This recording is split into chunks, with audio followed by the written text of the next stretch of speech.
Les bonnes pratiques de fabrication, les normes ISO 22716. Quand on veut créer sa marque de cosmétiques à commercialiser en Union européenne, ce sont autant de notions qu'on découvre mais qui sont obligatoires à respecter. Seulement leur définition ou leur rôle peuvent rester très flous quand on n'y connaît absolument rien. Si tel est votre cas, je vous propose de voir dans cette vidéo que sont exactement les bonnes pratiques de fabrication et spécifiquement les normes ISO 22716. Qui est concerné par ces notions et enfin comment s'y conformer. Salut, c'est Josiane, je suis entrepreneur, j'ai créé Iwa Lewa, la marque de cosmétiques Made in Africa.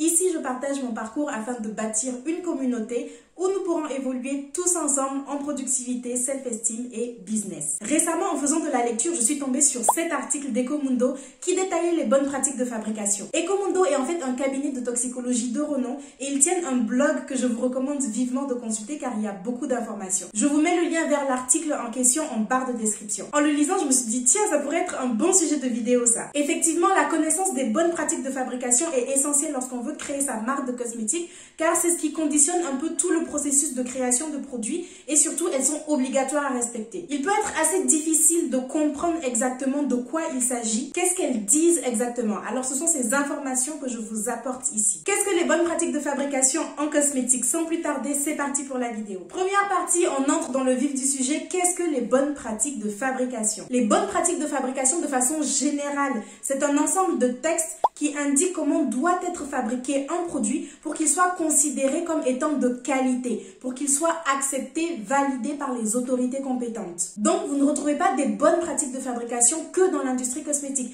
Il y en a également dans l'industrie pharmaceutique, agroalimentaire. La différence, c'est que pour deux industries qui n'ont rien à voir l'une avec l'autre, les textes et donc les règles à suivre ne seront évidemment pas les mêmes. Pour caricaturer, on ne va pas fabriquer du Doliprane de la même façon qu'on fabrique un shampoing, même si c'est vrai qu'il peut y avoir des similitudes dans ce qui est exigé pour ces deux milieux. Par contre, au sein d'une même industrie qui concerne la fabrication d'un même produit, les règles à suivre seront pareilles. Donc les bonnes pratiques de fabrication, c'est aussi ça. C'est aussi se dire que pour tel élément qu'il y a à créer, on va tous s'accorder sur la même façon de faire. On admet que c'est cette façon qui est sécurisée, c'est cette façon qui est efficace. On fait tous comme ça et c'est un standard de qualité pour tout le monde. Dans l'industrie cosmétique, c'est spécifiquement la norme ISO 22716 qui décrit les bonnes pratiques de fabrication. C'est sur cette norme et ce qui est établi qu'on va se calquer pour décider si le produit qu'on a fabriqué, il est de qualité ou non et s'il est autorisé ou non à être commercialisé, du moins en Union européenne. Et c'est intéressant de noter qu'en dehors de cette zone, on n'a évidemment pas à respecter les mêmes règles. Dans ce cas, les produits qui seront ainsi fabriqués ne seront pas autorisés à être commercialisés ici. Par contre, la norme ISO 22716 représente un standard de qualité même au niveau international. D'autres pays hors Union européenne sont maintenant en train de se référer également à cette norme pour fabriquer leurs produits cosmétiques et la définissent comme obligatoire à respecter pour tous. Maintenant, ok, on a bien compris que les bonnes pratiques de fabrication, toutes ces normes, etc.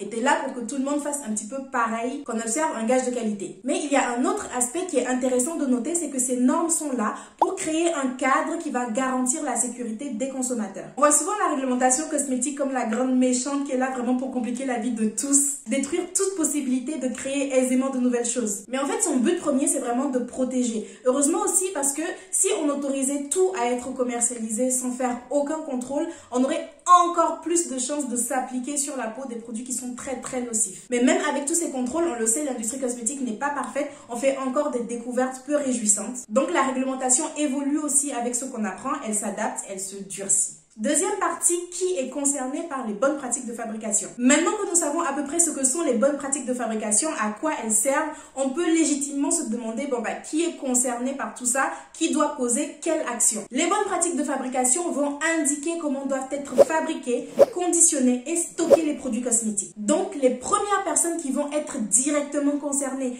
car ce sont elles qui doivent poser les actions en adéquation avec les textes. Ce sont toutes ces personnes qui occupent un poste où il faut fabriquer le produit. Toutes ces personnes qui doivent contrôler le produit, donc ils sont à un poste de contrôle qualité. Toutes ces personnes qui sont en charge de prendre un produit qu'on a fabriqué, de le reverser dans plusieurs petits pots ou peu importe quel emballage a été choisi. Les personnes en charge de stocker les matières premières, les produits finis dans un certain endroit. Et là, si vous ne fabriquez pas vos produits cosmétiques de vos propres mains, vous allez me dire, ok, merci, mais tout ça ne me concerne pas en fait. Mais en fait, si vous êtes également concerné dans le sens où c'est vous qui devrez vérifier que les produits que vous commercialisez sont fabriqués de la bonne façon. Et ça, ce sera en demandant au laboratoire qui fabrique vos produits, si telle est votre situation, de vous fournir un documentaire qui atteste que Oui, ils fabriquent les produits cosmétiques selon les bonnes pratiques de fabrication décrites par la norme ISO 22716. Vous devrez également bien vérifier cela dans certains cas si vous êtes distributeur, mais surtout si vous êtes importateur, car c'est vous la personne à qui les autorités vont s'adresser pour rendre des comptes entre guillemets. Pour mieux comprendre mes derniers propos, je vous invite à regarder, si ce n'est déjà fait, ma vidéo sur ce qu'on appelle une personne responsable en cosmétique. Quelles sont vos obligations en tant que créateur ou metteur sur le marché de nouveaux produits? Il y a une question qu'on m'a souvent posée, c'est si j'achète mes produits cosmétiques dans un autre pays hors Union européenne,